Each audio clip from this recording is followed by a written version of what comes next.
Assalamualaikum warahmatullahi wabarakatuh. Perkenalkan, nama saya Asih Wulandari, NPM 19751007. Saya di sini akan mempresentasikan analisis usaha tani tomat. Sektor pertanian merupakan sektor yang sangat penting dalam pembangunan perekonomian Indonesia. Secara garis besar, pertanian merupakan kontribusi yang paling penting bagi negara, antara lain melalui peranannya dalam hal 1. Penyedia bahan pangan. 2. Penyedia lapangan kerja. 3. Penyedia bahan baku bagi industri. 4. Pemanfaat produk-produk industri. Dan yang kelima, sumber devisa. Sebagai negara agraris, seharusnya sektor pertanian diprioritaskan lebih dahulu. Setiap petani pada hakikatnya menjalankan sebuah perusahaan pertanian di atas lahan yang diusahakannya. Usaha tani merupakan perusahaan karena tujuan setiap petani bersifat ekonomis dalam memproduksi hasil. Apakah itu untuk dijual atau untuk dikonsumsi sendiri?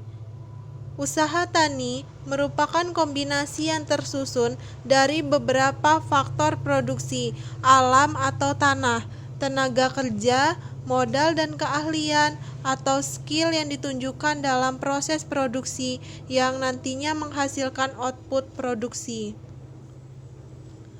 Salah satu komoditi pangan yang ramai diperbincangkan adalah hortikultura. Salah satu tanaman hortikultura yang dapat dikonsumsi secara langsung dalam bentuk segar sebagai buah adalah tomat.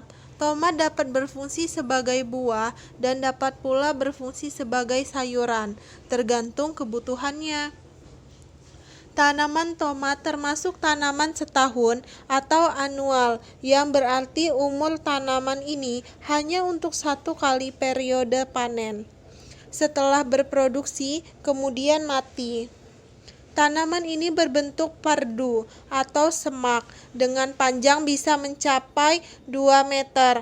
Harga tomat dapat dikatakan stabil karena permintaan akan tomat semakin hari terus meningkat. Hal ini tidak terlepas dari peranan tomat sebagai salah satu komoditas hortikultura yang penting, yaitu terutama sebagai tanaman sayuran dan buah. Tidak hanya pasar dalam negeri, tetapi juga untuk pasar ekspor. Untuk itu, para petani berusaha untuk meningkatkan produksi tanaman tomat. Tetapi sering terganjal kendala-kendala tersebut, seringkali menyebabkan turunnya produksi tanaman, baik dari segi kualitas maupun kuantitas. Bahkan bila tidak segera diantisipasi, dapat menyebabkan gagal panen. Sejarah dan karakteristik tanaman tomat. Kata tomat berasal dari bahasa Aztec, salah satu suku Indian, yaitu sitomat atau sitotomate. Tanaman tomat berasal dari negara Peru dan Ekuador, kemudian menyebar ke seluruh Amerika, terutama ke wilayah yang beriklim tropik. Sebagai gulma, penyebaran tanaman tomat ini dilakukan oleh burung yang makan buah tomat dan kotorannya tersebar kemana-mana.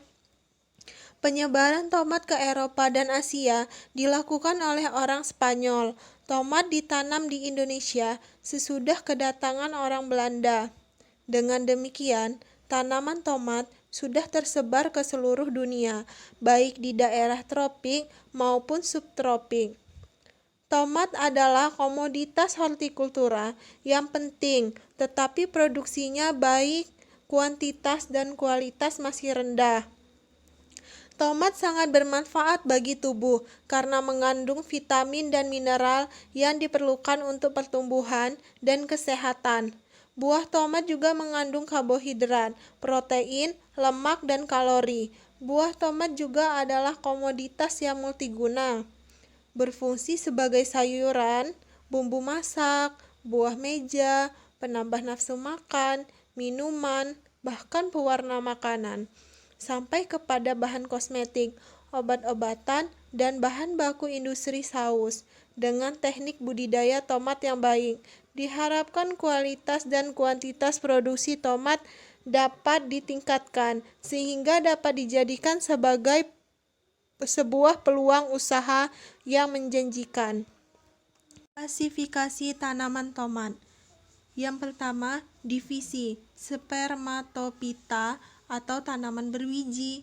Yang kedua, subdivisi Angiospermae atau tanaman berbiji tertutup. Yang ketiga, kelas Dicotyledoneae, tumbuhan berbiji belah dan berkeping dua. Yang keempat, ordo Solanales atau Tubiflorae. Yang kelima, famili Solanaceae.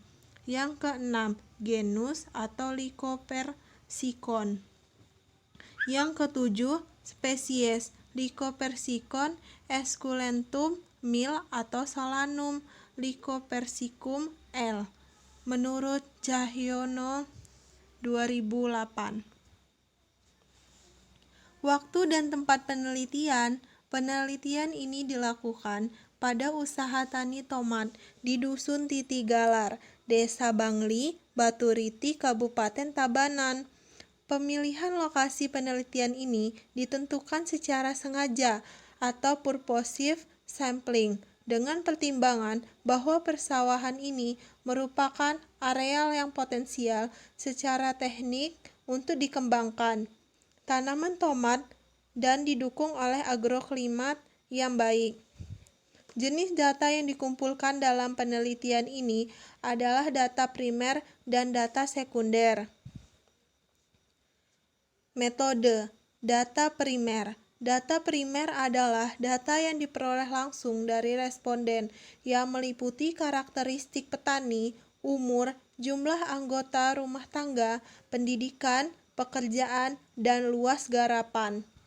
Dan informasi yang berkenaan dengan tujuan penelitian ini diantaranya adalah data mengenai biaya usaha tani tomat yang meliputi sarana produksi, tenaga kerja, alat-alat pertanian, dan termasuk harga pokok. Analisis data bertujuan untuk menyederhanakan data ke dalam bentuk yang lebih mudah dibaca. Data ditabulasi dan dianalisis secara deskriptif, yaitu dengan mendeskripsikan, kemudian memberikan penafsiran yang memadai terhadap fakta-fakta yang diperoleh dengan interpretasi rasional yang ada di lapangan menurut Singarimbun 1989. Pada penelitian ini, analisis kuantitatif ditunjukkan untuk mengetahui besarnya pendapatan usaha tani. Informasi petani. Petani responden di Dusun Titigalar tidak didominasi oleh sekelompok usia tertentu, tetapi cenderung merata dan semuanya tergolong usia produktif. 15-64 tahun. Rata-rata umur petani responden dalam penelitian ini adalah antara 47,8 tahun dengan kisaran 25-64 tahun. Umur merupakan faktor yang mempengaruhi aktivitas bekerja petani dalam mengelola usaha taninya. Secara formal, pendidikan responden paling yang dominan adalah pada tingkat SD. Rata-rata lamanya pendidikan formal petani responden adalah 8,15 tahun. Informasi petani. Jumlah tanggungan keluarga secara tidak langsung akan menjadikan petani lebih keras dalam melakukan usaha taninya, di samping akan menambah tenaga kerja keluarga. Tanggungan keluarga responden petani terdiri dari istri, anak, dan sanak saudara yang hidupnya bersamaan. Terlihat bahwa 16 orang atau 53,33% petani responden memiliki tanggungan 3-5 orang dan hanya 14 orang atau 46,67% petani responden memiliki tanggungan kurang dari 3 orang.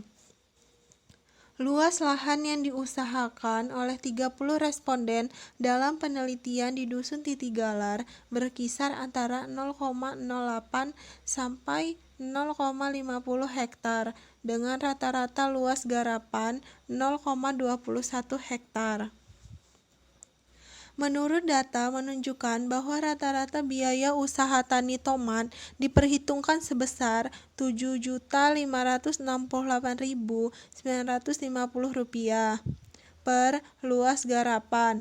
Dilihat dari segi biaya yang terdiri, terdapat pada biaya tenaga kerja sebesar Rp2.050.000 per 41 HOK atau hari orang kerja, dan diperoleh bahwa rata-rata produksi per luas garapan adalah 2.456 kg dan harga yang berlaku saat itu adalah Rp6.000 per kilogram, sehingga diperoleh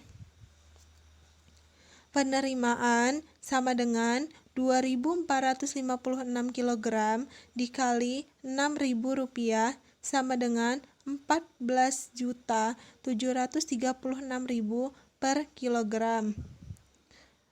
Pendapatan rata-rata responden adalah Rp14.736.000 dikurang dengan Rp7.568.950 sama dengan hasilnya Rp7.167.050 perak.